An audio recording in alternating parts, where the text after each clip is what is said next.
Well, now, hello there, and welcome back to the deep dive.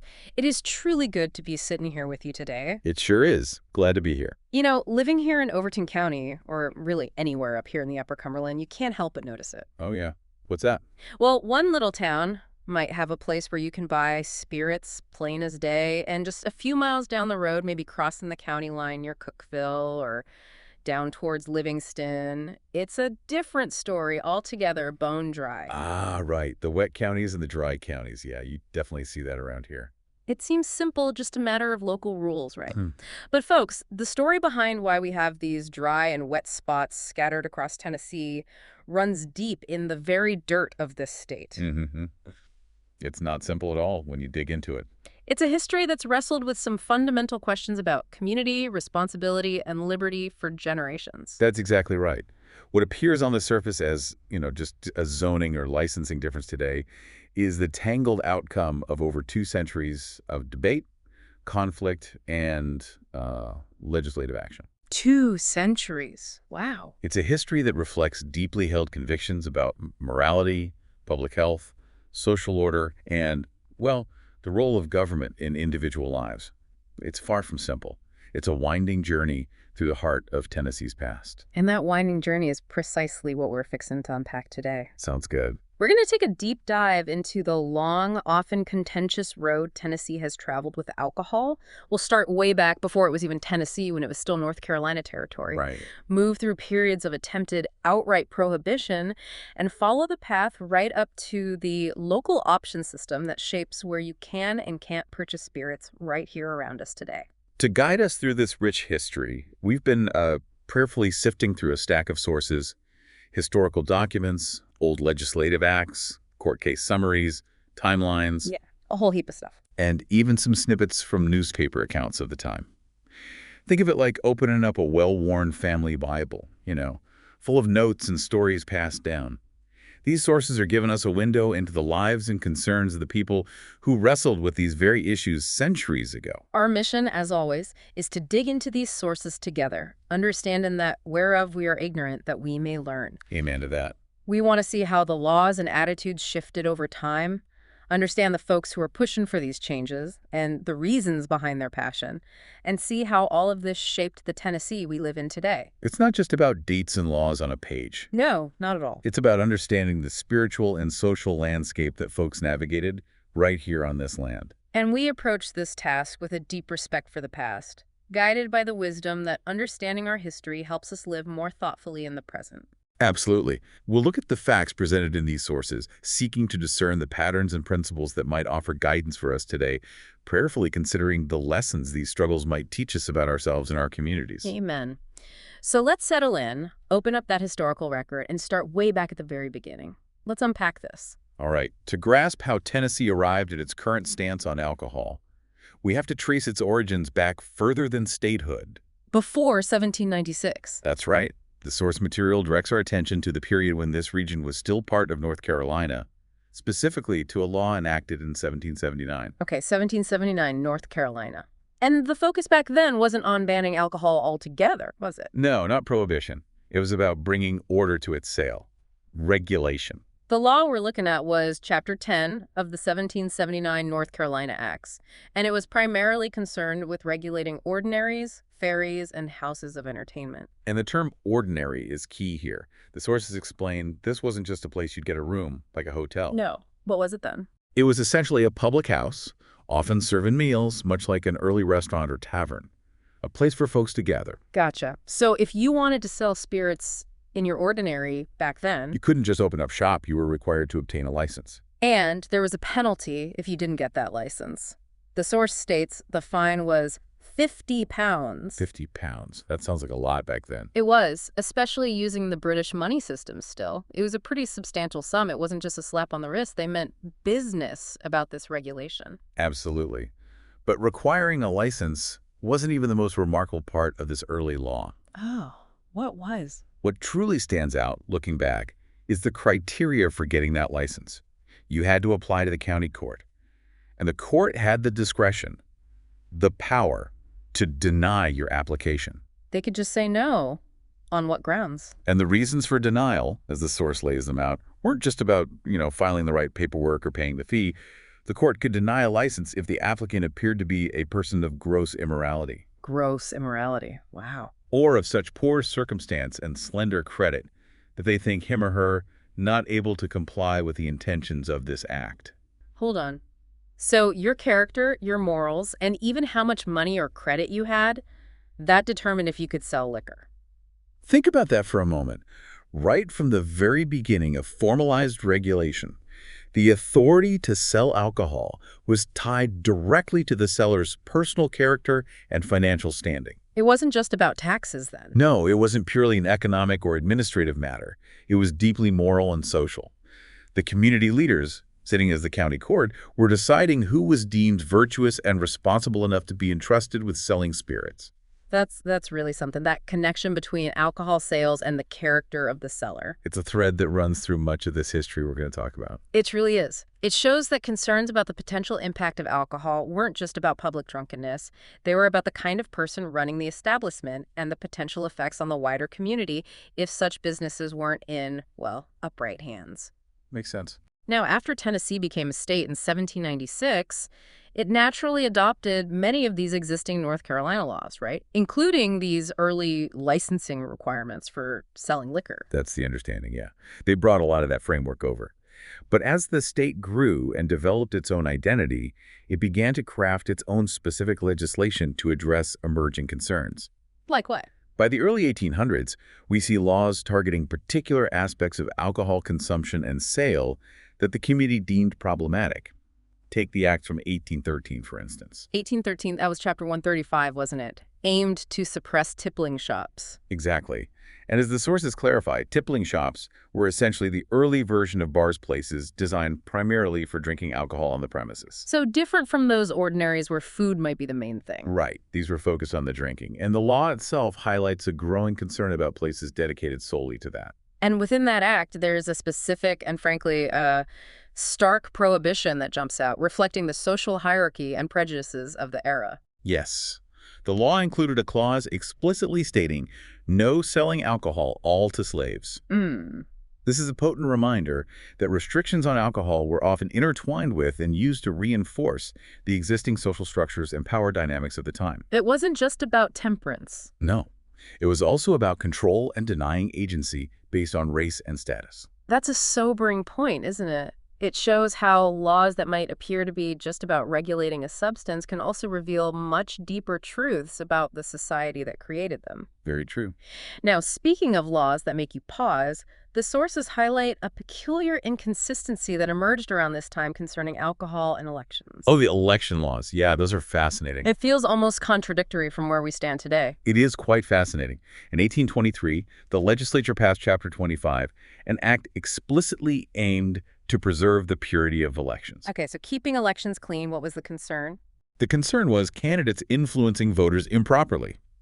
The law's language is pretty direct, saying it's contrary to the spirit of the Constitution and beneath the dignity of a free people for candidates to give voters meat, money, or drink for their support. So no bribing voters with food or booze. Right. It specifically calls out candidates guilty of treating the electors with spirituous liquors for the purpose of obtaining their votes and slapped a $100 fine on it. $100. Back then, that's hefty. Sounds like a clear effort to keep alcohol out of the vote-buying process. It absolutely does. It suggests a recognition that plying voters with drink could undermine the integrity of the democratic process. Makes sense. The sources even note, with a hint of historical regret, that we don't know exactly how much liquor it took to sway a vote back then. Shuckles slightly. Probably varied. But voters apparently had a good memory for who bought the drinks. Well, some things never change, do they? But here's the head-scratcher. Just 4 years later, in 1827, another law comes along, Chapter 15. Right, and what did this law do? It authorized people hosting elections or militia musters at their houses to sell spirituous liquors at their home on the day of the election. Wait, so they banned candidates from giving liquor to voters, Yeah. but then they allowed people hosting the election to sell liquor right there on Election Day. See the stark contrast. On one hand, fining candidates for treating. On the other, legally permitting, even authorizing the sale of alcohol right there at the polling place. That Doesn't seem to line up. How do you reconcile that? It's difficult. It makes you wonder about the competing pressures or the different concerns at play. Was it simple convenience for voters and hosts? Was it an economic consideration? Maybe just practicality for the times. Could be. Whatever the reasons, it stands in sharp contrast to the principle of preserving the purity of elections just a few years prior, and even more so to the much stricter laws that would later ban alcohol near polling places altogether. So it shows it wasn't a simple, straight line toward restriction even then. No, there were twists and turns even in these early decades. That ebb and flow is a key theme in this history. But as we move into the 1830s, the forces pushing for greater restriction began to organize and gain significant momentum. Ah, the temperance movement. Exactly. This was the period when the temperance movement really started to take root nationally and here in Tennessee. The sources mention the American Temperance Society, founded up in Massachusetts in 1826. Right. And how the movement was quickly gaining popularity across the country. And the sources give us clear definitions. The prohibitionists were anti-alcohol, and the anti-prohibitionists were pro-alcohol. Pretty straightforward. The battle lines were being drawn. But before the state took a dramatic step toward prohibition, there was actually a brief loosening of licensing rules, almost an anomaly that the sources point out. Oh, when was that? In 1831, Chapter 80 simplified the process for retailers. Simplified how? This law essentially removed the discretion from the county clerks.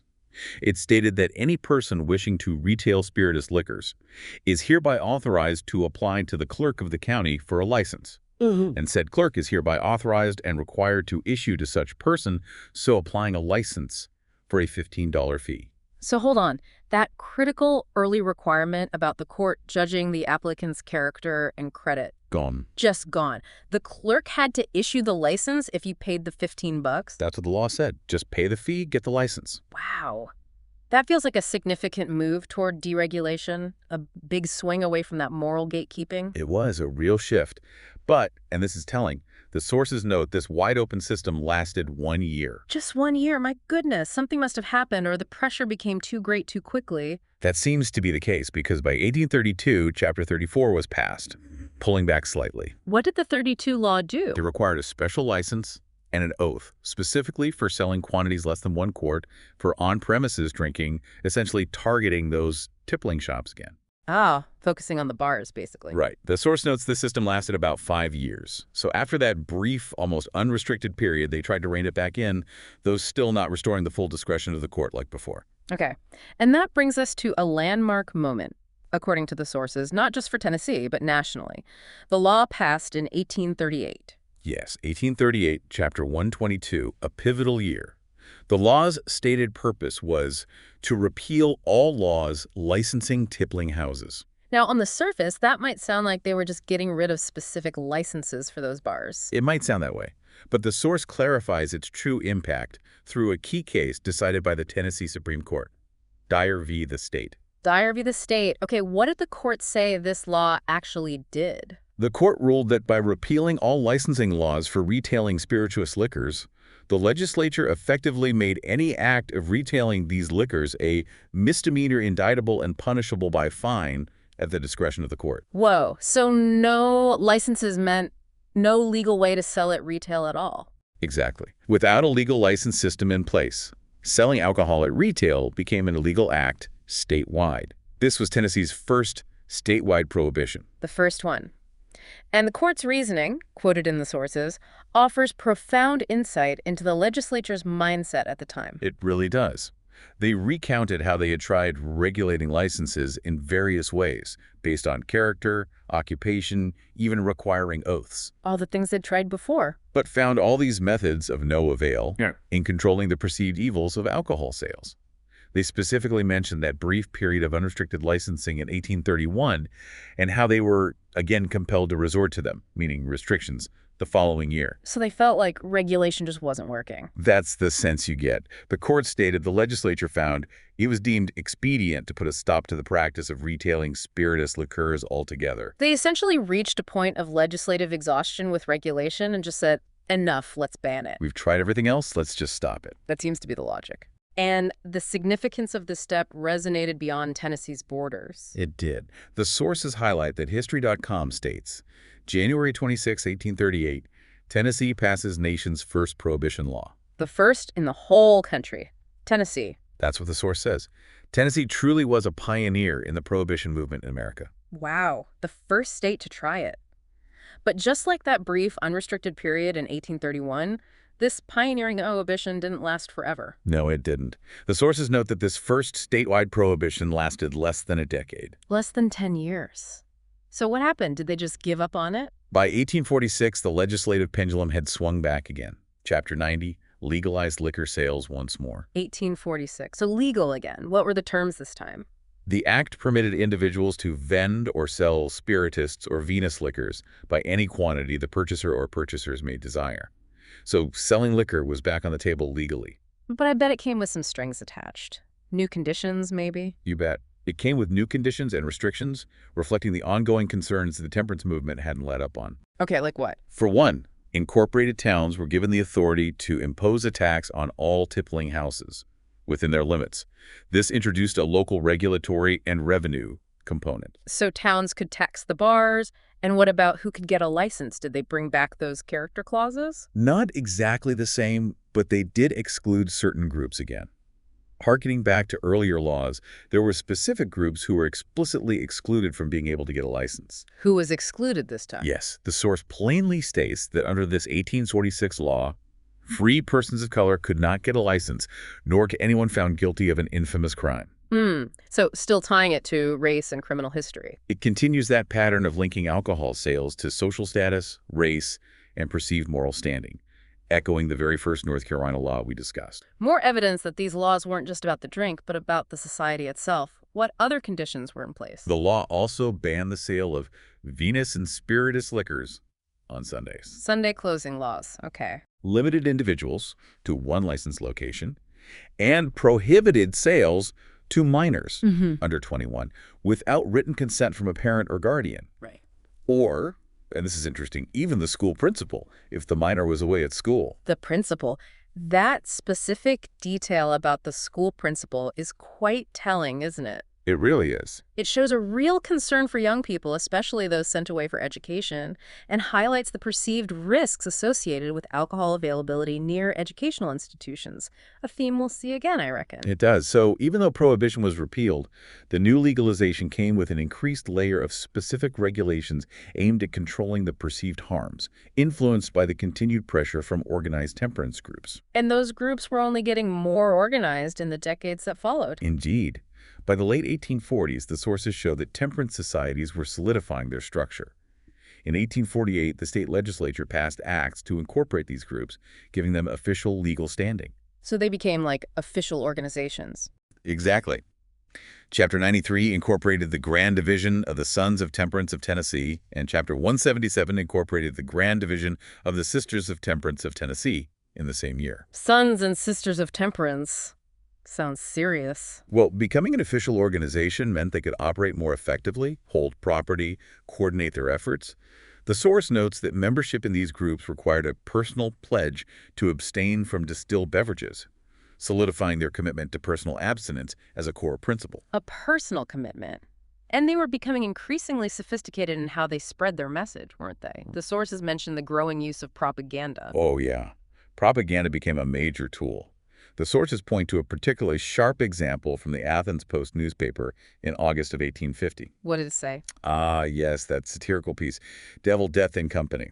While the source calls it a completely unbiased article, the quote clearly reveals its satirical anti-alcohol stance. Chuckles. Yeah, I bet. It advertised wholesale and retail dealers in spirits and mockingly claimed their product was the best and most pleasant poison in the world and has never been known to fail in any instance. Ooh, pleasant poison. That's harsh. It went even further, sarcastically noting that Devil, Death, and Company were licensed by the state, under whose benevolent auspices they are legally authorized to bring the wives and families of their customers to misery and a wound, maim, and beggar, and drive to delirium and death as many as the public good requires. My goodness. That language, though satirical, is incredibly powerful. It really reveals the depth of feeling against alcohol among the temperance advocates. They framed the liquor trade not just as a business, but as a literal agent of destruction, empowered by the state itself. This kind of vivid emotional appeal was a potent tool in shaping public opinion. And their message was reaching influential figures. The sources mention William G. Brownlow, Parson Brownlow. that's him, who would later become governor. He was a prominent speaker for the Sons of Temperance, giving addresses like the one reported in the Athens Post in 1851. Brownlow's active involvement and his subsequent political success demonstrates how deeply the temperance movement was embedding itself in the political landscape of Tennessee. It wasn't just a social movement anymore. No, it was a political force. Now, as we move into the 1860s, the sources note a significant period where legislative action regarding alcohol essentially paused. Why was that? Yes. The years leading up to and during the Civil War and Reconstruction, roughly 1860 through 1869, the source aptly notes that in times of war, the law falls silent. Makes sense. It seems they had other priorities at this time, and understandably so. The survival and rebuilding of the state took precedence over debates about liquor regulation. Right, bigger fish to fry, so to speak. Mm-hmm. Still, even during that turbulent decade, a couple of relevant laws did emerge, didn't they? One was in 1860, Chapter 81. This law addressed the adulteration of liquor. Adulteration, like mixing bad stuff in. Exactly, making it a felony to mix liquor with strychnine or other poisonous liquors or ingredients. Strychnine, good grief. So even with the state on the brink of war, there was still a concern for public health and safety related to the quality of commercially sold liquor. That seems so. A basic protection the state felt compelled to maintain. And then after the war, in 1869, we see another law concerning election days, Chapter 22. Ah, yes. And this one marks a definitive shift from those earlier contradictory laws we discussed about elections. How did it change things this time? This act prohibited liquor shops from being open on election days.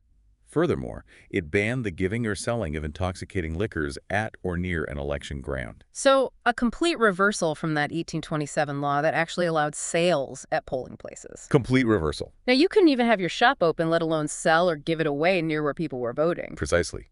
It solidified the view that alcohol and the electoral process were incompatible, moving from tolerance and even permission to outright prohibition on voting days and near voting locations. That reflects a clear evolution in legislative thinking about alcohol's potential to disrupt civil order and democratic functions. Definitely. So with the Civil War behind them, a new state constitution adopted in 1870, and temperance groups like the Women's Christian Temperance Union, WCTU. The WCTU, right. They were getting started around then. Founded nationally in 1874, with Tennessee branches emerging in 1875, gaining strength. The stage was set for the next major legal battleground. And that brings us to perhaps one of the most significant pieces of alcohol legislation in Tennessee history. The 4-Mile Law. The 4-Mile Law, enacted in 1877, Chapter 23 of the 1877 Acts. What was the core rule it established? The central prohibition was against the sale, or tippling that word again, of any intoxicating beverage within 4 miles of an incorporated institution of learning. 4 miles around a school. Colleges, universities, too. Any incorporated institution of learning, yes, seems targeted at protecting students in the educational environment. That was certainly the stated intention. But as the sources meticulously point out, the original 1877 law contained a critical loophole. A loophole in the 4-Mile Law. A provision that would ultimately become far more significant than the rule itself. That was Section 2, wasn't it? Yes. Section 2 declared that the prohibition shall not apply to sell such liquors within the limits of any incorporated town. Ah. So the 4-Mile Law applied everywhere except inside towns and cities that were incorporated. Exactly. If you were inside the town limits, the 4-mile ban around a school didn't count. And this exception is why the source uses that vivid analogy.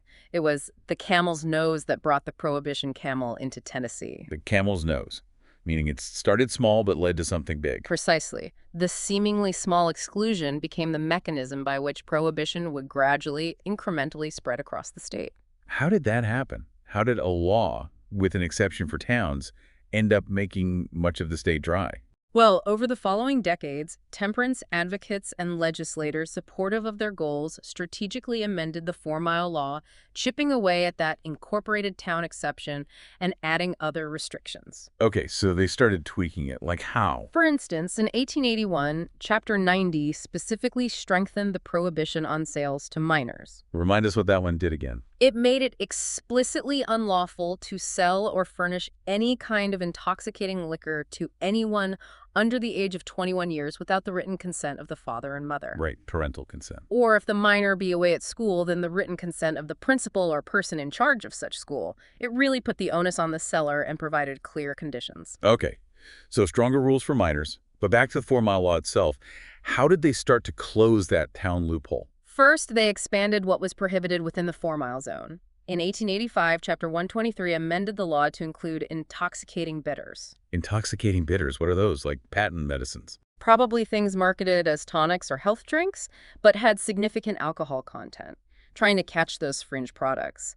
But critically, it kept the exception for incorporated towns. Okay, so they were refining what was banned, but not where it was banned yet. Right. Then in 1887, Chapter 167 clarified that the 4-mile law applied whether the school was in session or not. Ah, so no selling liquor near schools during the summer break either. The protective zone was constant. Exactly. But still, the town exception remained. It seems like a slow, persistent effort to tighten the screws. It really does. Were there other types of restrictions added around this time, perhaps reflecting other social harms associated with alcohol? Yes, a couple of significant ones passed in 1889 are highlighted in the sources. Chapter 31 reinforced bans on Sunday sales, prohibiting keeping places where liquor was sold open on the Sabbath. Sunday closing again, aligning with religious and social norms. Right. And Chapter 68 addressed the impact on families, particularly wives affected by their husbands drinking. How so? What did that law do? It made it unlawful to provide liquor to a habitual drunkard husband if his wife provided written notice to the seller. Wow. So the wife could basically cut off her husband's supply legally. If he was a known habitual drunkard and she gave written notice, yes. This law is quite striking because it specifically empowers wives and recognizes the devastating effect chronic alcoholism could have on families. It provided a legal recourse grounded in those concerns. That really drives home the social context of the temperance movement. It wasn't just an abstract moral crusade. It was driven by very real concerns about poverty, domestic abuse, and the breakdown of families tied to excessive drinking. Absolutely. These amendments show the multifaceted approach the prohibitions were taking, targeting different aspects of the alcohol trade and its consequences. Yeah. But the most ingenious strategy for drying up the state involved using that incorporated town exception against itself. How did they manage that? That sounds tricky. This happened with two key amendments at the turn of the century. In 1899, Chapter 221 amended the 4-mile law to apply the prohibition not just around schools, but also within the limits of any towns of less than 2,000 people hereafter incorporated. Hereafter incorporated. So if a town incorporated after this 1899 law was passed Right. and had fewer than 2,000 residents, the 4-mile law's prohibition would apply inside its limits. The exception wouldn't cover them. Exactly. And the result, as the source describes, was a wave of small towns all across Tennessee surrendered their charters and reincorporated, They gave up their old town status. falling under this law and becoming dry. Mm. Before, being incorporated protected you from the 4-mile law. Now, for small towns, reincorporating under the new rule meant choosing to become dry. That's incredibly clever. A legal maneuver. It incentivized small towns to go dry. Liquor sales became largely confined to towns and cities over 2,000 people, or those few small towns that stubbornly refused to surrender their old charters. And this continued with the 1903 amendment. They raised the population limit. Yes, Chapter 2 in 1903 further amended the law, raising the threshold. Now, the 4-mile law prohibition would apply in towns of over 5,000 hereafter incorporated. 5,000 now. This dried up even more towns that might have been just over the 2,000 mark, but under 5,000. The net effect was pushing legal liquor sales into an ever smaller number of larger cities that had incorporated long ago and weren't affected by the hereafter incorporated clause. So by using this 4-mile law mechanism, they were systematically drying up the state, county by county, town by town. That's the picture the sources paint. By 1907, the state was almost completely dry through this method. The sources mention how few places were left where you could legally buy liquor under this framework by that year. Or was still wet by 1907. By 1907, Chapter 17 further tightened the exception. The 4-mile law's prohibition now applied statewide except within the corporate limits of cities with over 150,000 inhabitants. 150,000. Which cities were that big back then? At that time, it meant just Memphis, Nashville, and Chattanooga. Okay, the big three. Anywhere else? And, curiously, in the small town of La Follette. La Follette, up in Campbell County. Why did it remain wet when so many others had gone dry? The source notes that La Follette was one of those smaller towns that, for whatever reason, hadn't surrendered its original charter and reincorporated under the new rules. Uh-huh. So it just held on to its old status. It remained a little wet island in a drying sea, apparently. Fascinating. So, by 1907, cities like Knoxville, Bristol, Jackson, and Columbia had already surrendered their charters to become dry under the advancing 4-mile law. Right. They chose to go dry. That left only 4 places in the entire state where alcohol was legally sold under this specific state law: Memphis, Nashville, Chattanooga, and Little La Follette. The Prohibitionists had successfully used the 4-mile law and its amendments to push legal sales into just a handful of locations. The state was on the cusp of complete statewide prohibition. It really was closing in. And speaking of the state capital, Nashville, the sources include a rather colorful anecdote that led to a specific prohibition law targeting the very seat of government. Ah, yes, the incident in 1901 that prompted Chapter 107. This act specifically prohibited the sale or giving away of liquors within the Capitol building or in or upon the Capitol grounds in Nashville. A law just for the Capitol building? What exactly was going on that required that? Were legislators getting a little rowdy? It seems there might have been some carrying on. The source quotes contemporary newspaper reports that detailed a bounteous dispensing of free beverage within the Capitol building. Free drinks at the Capitol. Okay, even more intriguing, the Johnson City Comet reported on the notorious fact that there was a blind tiger operating somewhere within the building. A blind tiger inside the Capitol. Plainly visible to those statement is atre and habitua eyes of the Capitol. Now hold on, a blind tiger. That's a phrase you don't hear much anymore. Remind us what that meant. As the sources clarify, a blind tiger was a common term for an illegal bar, or what some might call a thirst store during Prohibition eras. An illegal saloon. Yeah, a place operating outside the law, often hidden away to serve customers liquor. The thought of one operating inside the state Capitol building is quite remarkable. It certainly paints a picture, doesn't it? Okay. An illicit drinking spot tucked away in the very building where the state's laws were being made. It suggests that even with all the laws on the books, the demand for alcohol and the willingness to supply it illegally were present, maybe even at the highest levels. And it prompted direct action. Senator John Cox. Strong prohibitionist, later governor. Right. He sponsored the bill to dry up the Capitol. He did. And there's a wonderful wry observation from the Savannah Courier about the immediate consequence of that law. Oh, yeah. What did they say? Indeed. The paper noted, with apparent amusement, that since the passage of the law prohibiting the giving away of liquor at the Capitol, it is a hard matter to keep enough legislatures present to transact business. Laughs. Now that is a historical detail that makes you smile. It certainly suggests that access to beverages might have played a role in legislative attendance back then. It does offer a touch of levity to a serious historical movement. But stepping back, by 1907, the 4-mile law and its amendments had pushed legal alcohol sales into just 4 locations. The Capitol had been dried up. The stage was truly set for the final push for complete statewide prohibition. And that final push came forcefully in the 1909 legislative session. But before the session even began, a tragic event occurred that, according to the sources, significantly heightened the political tension around the alcohol issue. Yes, the assassination of Edward Ward Carmack in November 1908. Edward Carmack, he was a big deal, right? A prominent political figure, a former U.S. senator, and the sources describe him specifically as a staunch prohibitionist. A leading voice for the dries. And he was killed on a Nashville street by Duncan Cooper and his son Robin Cooper. Members of what the sources term the anti-prohibitionist forces, the Wets. So violence erupting over this issue. It was a violent culmination of the deeply polarized debate over alcohol in the state. This event, happening just 2 months before the General Assembly convened, undoubtedly cast a pall over the proceedings and fueled the determination of the prohibitionist forces to push their agenda through. I can only imagine. So the 56th General Assembly met in the shadow of this tragedy, and they wasted no time addressing the alcohol question head-on. No, they didn't. 2 key bills were introduced early in the session. Senate Bill 1 was one. What did Senate Bill 1 do? It aimed to prohibit the sale of intoxicating liquors as a beverage near any schoolhouse anywhere.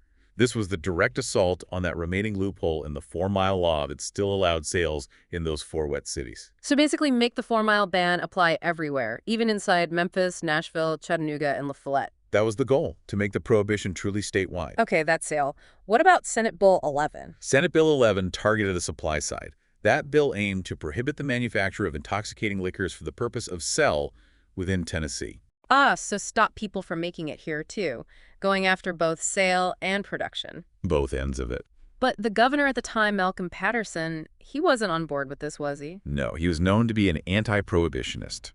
And the sources include excerpts from his message to the General Assembly where he strongly opposed these bills. What was his argument against it? He laid out his philosophy, arguing that prohibition is fundamentally and profoundly wrong as a governmental policy. And in a country where the largest measure of freedom of action is accorded the individual, it becomes intolerable. He felt it was an infringement on personal liberty. A freedom argument. Did he have any other points? He also pointed out accurately that only 4 places in the state remained wet under the current laws: La Follette, Chattanooga, Nashville, and Memphis, suggesting statewide prohibition wasn't necessary or was already largely achieved through other means. Kind of a why bother now argument. Essentially. But despite his arguments and his decision to veto both Senate Bill 1 and Senate Bill 11. He vetoed them. Yes, he did. But the prohibitionist forces in the General Assembly had the votes and the determination. The sources record that the Assembly passed each bill over the governor's veto, turning them into law. They overrode his veto. Wow. Senate Bill 1 became Chapter 1 of the 1909 Acts prohibiting statewide sale near schools, which effectively meant statewide sale, and Senate Bill 11 became Chapter 10, prohibiting manufacture. So, as of 1909, it was illegal to manufacture or sell intoxicating liquors anywhere in Tennessee. That sounds pretty final. Statewide prohibition achieved. Almost. The sources indicate that even this wasn't the most complete form of prohibition. There was still a piece missing to make the state truly bone dry. Really? What was left? You couldn't make it, you couldn't sell it. That's correct. But the sources clarify that under the 1909 laws, while manufacturing and selling were illegal, not the possession, use, or transportation was explicitly banned. So you couldn't make it or buy it in Tennessee. Right. But you could potentially still possess it if you already had it, or consume it, or maybe bring it in from Kentucky or somewhere else, without directly violating those specific 1909 laws. That seems to be the loophole. Possession and personal use weren't directly tackled yet. And that's where the 1917 Bone Dry Law came in. Yes, 1917, Chapter 12, signed by Governor Thomas Rye. The sources describe this as the most comprehensive and stringent state prohibition law enacted up to that point. The real deal. What made it so much stricter? How did it close that possession loophole? This law went way beyond sale and manufacture. It made it unlawful to possess intoxicating liquors, including wine ale, and beer hereafter received directly or indirectly from a common or other carrier in this state. Okay, so no receiving shipments. Whether intended for personal use or otherwise, and whether interstate or intrastate shipments or transportation. So not only could you not make or sell it here, but you couldn't even have it if it had been shipped to you by a carrier, even for personal use. That covers just about everything coming in. Exactly. And the law explicitly prohibited the receipt of intoxicating liquors from a common or other carrier, the possession of such liquors hereafter received from a common or other carrier, and perhaps most broadly, What? the shipment and personal transportation of such liquors into the state or between points within this state, whether for personal use or otherwise. Whoa. So you couldn't ship it in, you couldn't get it shipped to you, you couldn't possess it if it had been shipped, and you couldn't even bring it across the state line yourself. Yeah. Or drive it from one point in Tennessee to another. That's what it sounds like. It seems to close just about every loophole. Receipt, possession, shipping it in, even bringing it in yourself, all banned, regardless of whether it was for personal consumption. My goodness. What was the stated goal of a law that strict? The stated object of the law is to utterly destroy the use of intoxicating liquors as a beverage. Utterly destroy the use, not just the sale, the use. It was a totalizing effort to eradicate the substance from the state beyond just the commercial aspect. Were there any exceptions to this comprehensive ban, like for medicine or church? Very few, and very specific ones, as noted in the sources. Exceptions were made for druggists using alcoholic spirits in their business for medicinal purposes, Okay, pharmacist? for use in the arts, and crucially for churches needing necessary wine for sacramental purposes. Sacramental wine was okay. So recognizing the legitimate uses for medicine, industry, and religious practice, but otherwise it was a complete ban. How did people react to this? Contemporary reactions highlighted just how drastic this law was, didn't they? They did. Yeah. The Lexington Progress called it the most far-reaching of all the anti-liquor legislation, Most far-reaching. and the Camden Chronicle labeled it the most drastic prohibition law ever enacted by any state, predicting it would bring real prohibition if it could be enforced. With enforced, that's always the key, isn't it? True, and the sources even include that little poem from the Morgan County Press, "It's bone dry, but don't you cry." Oh, yeah. What did the poem say? A little bit of gallows humor mixed with resignation. Lines like, "Your thirst will mellow down, snakes will not be bad," a reference to delirium tremens, the DTs, Ah, the snakes. Right. and hoping to slip away and find a little nip. It captures that human spirit, acknowledging the law while perhaps holding out hope for ways around it. Finding a little nip somewhere. It shows that even with a bone-dry law, the desire for alcohol didn't simply evaporate. No, I reckon not. So by 1917, Tennessee had enacted what was considered the most drastic state prohibition law in the country, banning possession and personal transportation in addition to sale and manufacture. Bone dry.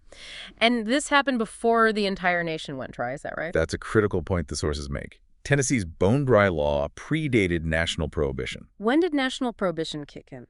The 18th Amendment, establishing nationwide prohibition, was passed by Congress in December 1917, ratified in January 1919, and took effect a year later in January 1920. So Tennessee was ahead of the curve by a couple of years with its really strict law. Seems so. And the source makes a powerful statement about this timing. America entered national prohibition following in the footsteps of the state of Tennessee. Wow. So Tennessee led the way, in a sense. It highlights Tennessee's role as a leader, for good or ill, depending on your perspective, in the prohibition movement.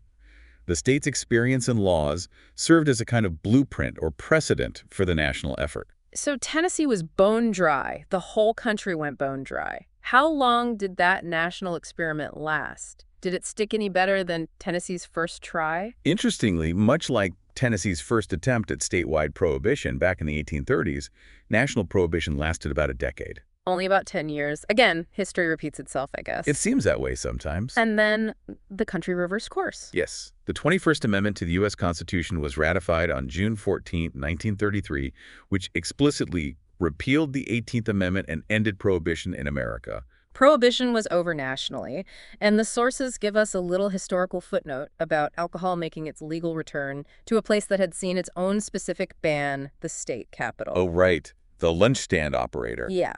Right after national repeal, the Nashville Banner reported in April 1933 on the intentions of the lunch stand operator in the Capitol building. The quote is classic in its understated defiance and optimism. What did he say? I haven't asked them about it, but I think they'll let me. Chuckles. He thinks they'll let him sell beer in the Capitol now. That's great. After that blind tiger incident years before, it's a funny thought that the first legal beer back in the Capitol might have been offered with that much uncertainty. It is indeed a touch of historical irony. But while national prohibition was over, Tennessee still had its own state prohibition laws on the books, right? Including that stringent 1917 Bone Dry Act. Good point. So repeal nationally didn't automatically make booze legal again in Tennessee? No, alcohol didn't automatically become legal again across the state just because the 21st Amendment passed. The state laws were still in effect. So what brought alcohol sales back legally to Tennessee? When did that happen? That happened with the passage of Chapter 49 of the 1939 Acts.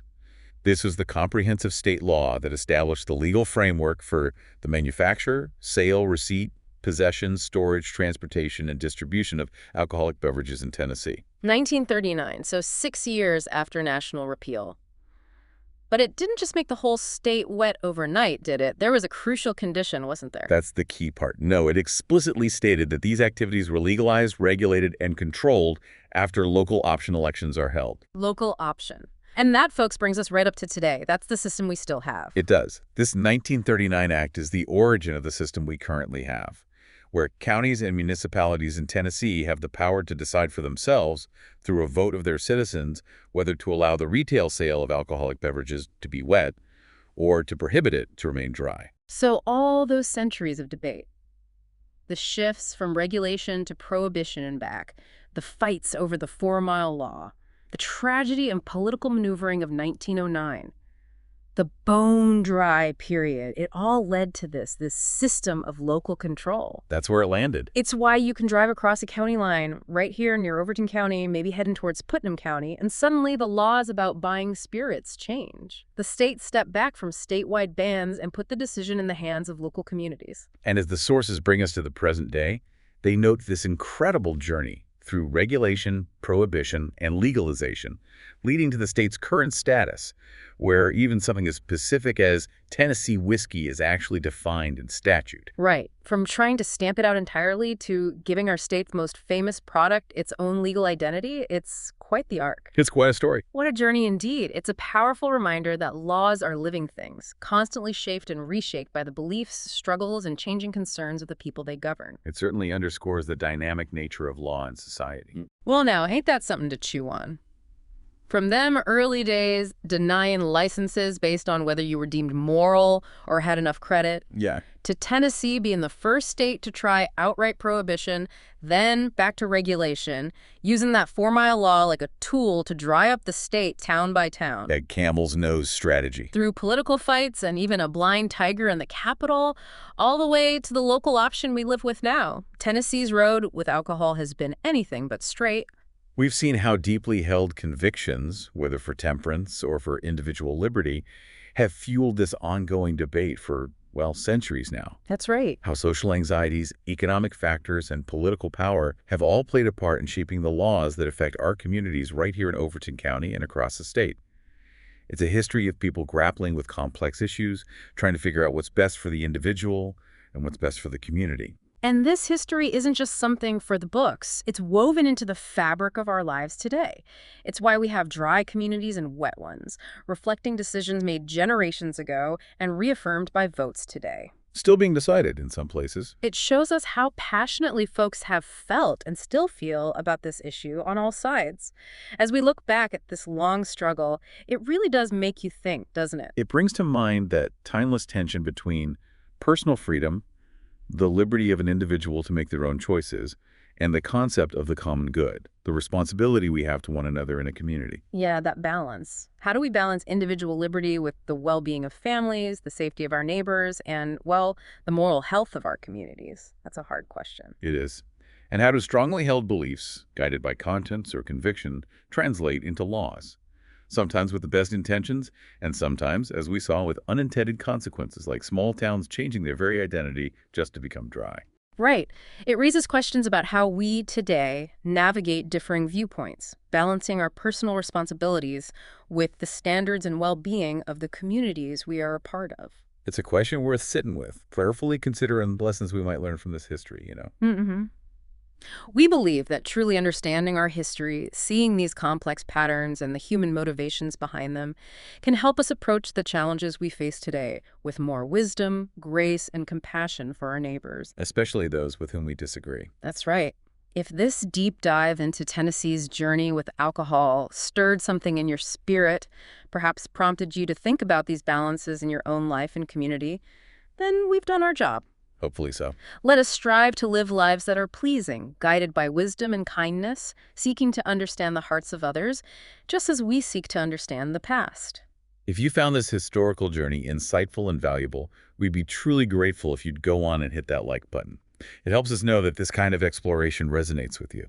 And please, share it with a friend or family member who loves Tennessee history, or just someone you think might find this story interesting, and definitely leave a comment down below. We love hearing from you folks here in Overton County and beyond. Yeah, let us know. What surprised you the most about this history? What questions does it raise for you about our state or our communities today? We'll be reading them. We sure will.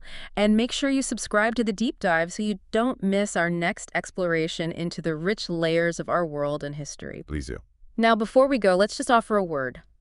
A prayer for all human beings, wherever they are on this earth, each one precious, that we might seek truth with open hearts, walk in kindness towards our neighbors, and find grace and guidance in our individual and collective journeys through this life. Amen. And a special shout out to all you wonderful folks listening right here in Overton County, Tennessee. We appreciate you more than words can say. We sure do. And to everyone else who tuned in today, from wherever you are, thank you for joining us. May you all be blessed. We'll see you next time on The Deep Dive.